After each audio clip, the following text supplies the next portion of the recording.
All right, so are you ready to like really get into it with this album? Always up for a deep dive, especially with this one. Because we are talking Yeah. about King Crimson's In the Court of the Crimson King.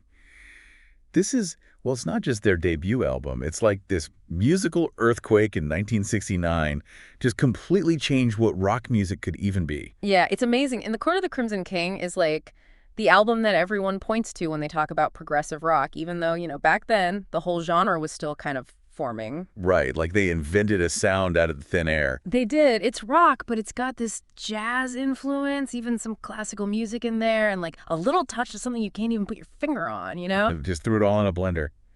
Before we even get to the music, though, can we talk about this band? Because you've got Robert Fripp, guitar god, right? Oh, absolutely. But then you have Ian McDonald. This guy played everything. Sax, keyboards, you name it. Yeah. Did they even know what they were getting into putting a band like this together? I kind of think they did. I mean, you had these incredible musicians, each with their own distinct voice, and they all came together with this shared desire to break new ground. And when you listen to those early recordings, you can practically feel the energy, the creative sparks flying. So, like, what was their first gig even like? Because you've got to think, those first few shows had to have been wild. The stories about their debut gig are legendary. Oh, I bet. It was April of '69 at the Speakeasy Club in London. And the story goes that they were so unlike anything anyone had ever heard before, so raw and powerful, that it actually caused a bit of a ruckus. A ruckus, huh? What, like people were upset? I wasn't so much upset as it was surprised. I mean, think about it. You're used to hearing a certain kind of sound, and then this band comes along and just blows the doors off the place with this completely new, unexpected sound. It was like a musical revolution. And I've heard some crazy stories about people actually passing out at their early shows because the music was so intense. But then that same year, they're opening for the Rolling Stones at Hyde Park. Hundreds of thousands of people. Can you imagine? Talk about a defining moment. That had to be a whirlwind. But then, here's the thing that always gets me. They decide to produce their own debut album. Bold move for sure, especially for a band that was just starting out. That's what I mean, right? Most bands would kill for a record deal, and these guys are like, nah, we got this. What were they thinking?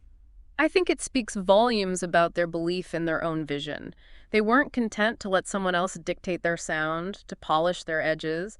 They had something to say, and they were determined to say it on their own terms. And the thing is, it worked. They captured something truly special, something that resonated with people in a way that few albums ever have. All right, so let's talk about how this album actually gets made, because they go into Wessex Sound Studios in the summer of '69, and they're only there for like a few weeks, right? Yeah, it's pretty incredible when you think about how much they accomplished in such a short amount of time.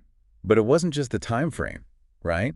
Didn't they push the recording technology to its absolute limit to get the sound they wanted? Absolutely. They were pioneers in using multi-tracking, sometimes layering sounds 5 generations deep to create this rich, almost orchestral sound. They were like sonic architects, meticulously crafting these intricate soundscapes. Okay, so speaking of iconic, we've got to talk about that album cover. Oh man, that cover, just brilliant. It's so striking. No band name, no title, just that haunting image. Was that their idea? It was. The story behind that cover is actually quite fascinating. They wanted something that would capture the music's essence, something that was both beautiful and unsettling. And they found this artist, Barry Godber. Yeah, Godber was actually a friend of Peter Sinfield, the band's lyricist. He was known for his surreal, almost psychedelic style, and the band thought he would be the perfect choice to create something truly unique. So Godber goes into the studio with them, and he just like paints this while they're recording. Well, not quite. It said that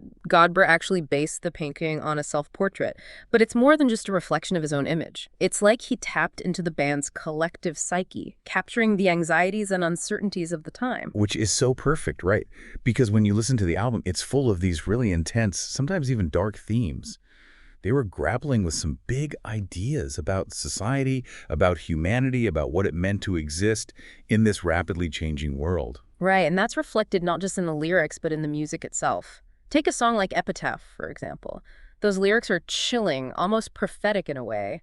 They talk about the end of an era, the crumbling of old certainties, which, when you think about it, was a pretty common feeling in the late '60s. And that song, I mean, it's like this slow burn. It starts off really quiet, almost fragile, and then it just builds and builds into this massive epic conclusion. You can hear that tension, that feeling of unease in every note. Exactly. And that's one of the things that makes In the Court of the Crimson King so unique. It seamlessly blends those moments of quiet intensity with these explosive bursts of energy, creating this incredible dynamic range that keeps you on the edge of your seat from beginning to end. Totally. It's like they're taking you on this sonic roller coaster ride, but instead of drops and loops, it's like shifts in mood and texture, you know? I know exactly what you mean. And speaking of explosive bursts of energy, we've got to talk about 21st Century Schizoid Man. Oh man, that song, if there's one track that exemplifies what King Crimson was all about, it's got to be that one. Agreed. It's like they bottled lightning in a song.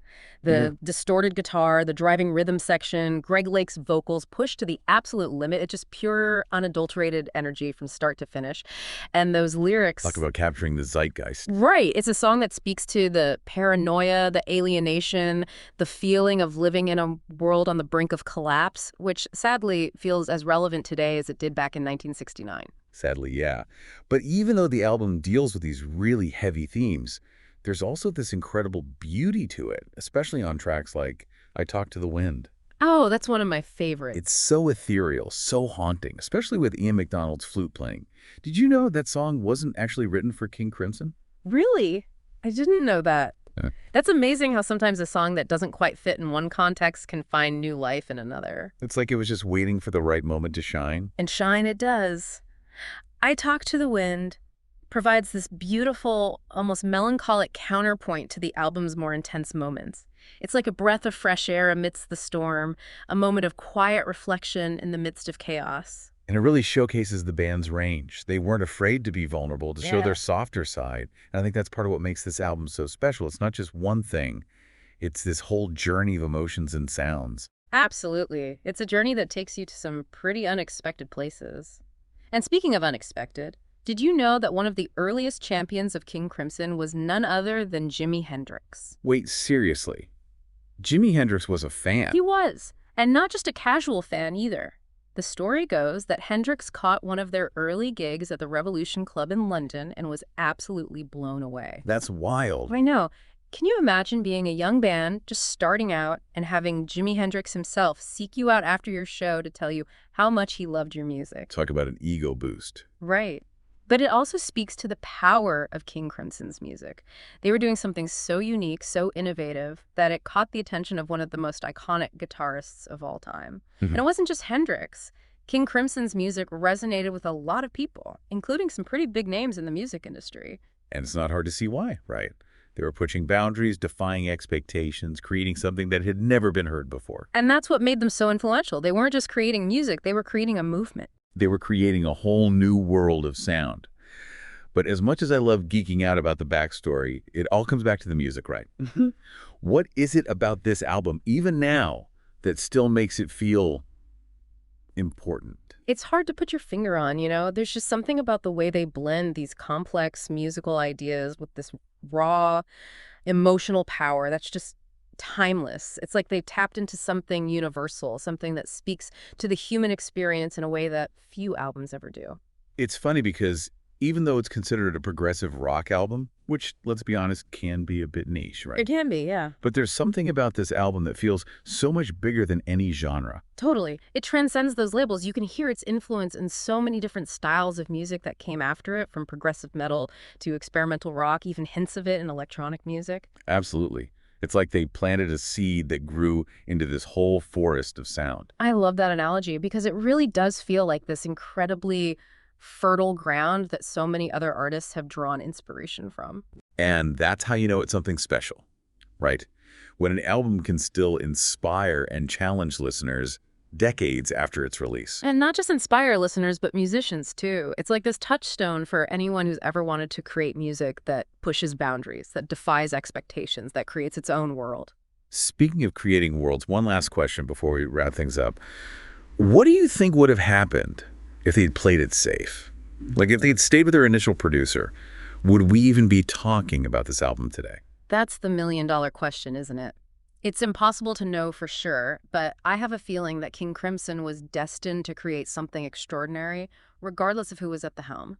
They had this raw talent, this shared vision, this unwavering belief in their own path, and I think that would have shown through no matter what. I like to think so. Sometimes you just know when you're witnessing something special, something that's going to stand the test of time. And with In the Court of the Crimson King, it's clear that we're dealing with a true masterpiece. A perfect way to wrap up another deep dive, wouldn't you say? Couldn't agree more.